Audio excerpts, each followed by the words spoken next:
کمې هم چې پښتني ټیک ټاکرانې دي دغه ټیک ټاکرانو کومې بې شرمیانې چې په سوشل میډیا راغلي دي هغه موږ تاسو سره وخت په وخت باندې شریکې کړي دي.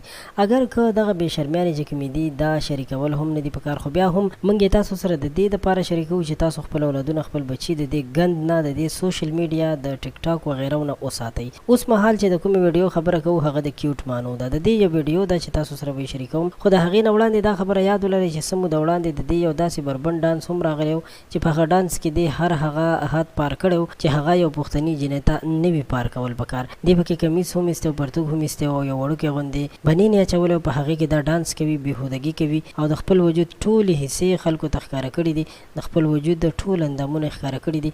بیا الزام هم په خپله خور باندې لګولی چې ما سره مې خور دا کار کړی دی. وګورئ څومره ښایسته جینۍ ده، څومره ښایست خدای ورکړی دی، خو بیا هم دا راځي په لایو ویډیوګانو کې دوی د خپل وجود نمایش کوي صرف د دې دپاره چې دوی په دې طریقه باندې پیسې وګټي او د خپل کور خرچ او خوراک وچلوي. خو تر اوسه پورې د دې خاوند په سوشل میډیا باندې نه دی راغلی، یعنې خاوند یې ځان د کیمرې شاته کړی دی. دا داسې خبره ده لکه د نیلم ګل او نادیه ګل خاوندان چې کوم کارونه کوي خپله د کیمرې شاته ناست دي، ښځو باندې دوبۍ ته چکرې وهي، یو ځای او بل ځای ته چکرې ورکوي او په دوی باندې پیسې ګټي او خپله ورته ناست دي. په پېښور کې یا په اسلام آباد کې د دوی بنګلې دي او داسې زندګي تېروي لکه چې دوی ته د پلار نیکه نه پاتې وي. اصل کې دوی په دغه غلطو کارونو په دغه ګندګۍ باندې پیسې ګټي. نو کیوټ مانو اگر که دا په ګنده جینۍ نه وي خو په ټیک ټاک باندې د دوی عزتونه خاورو سره خاورو شول.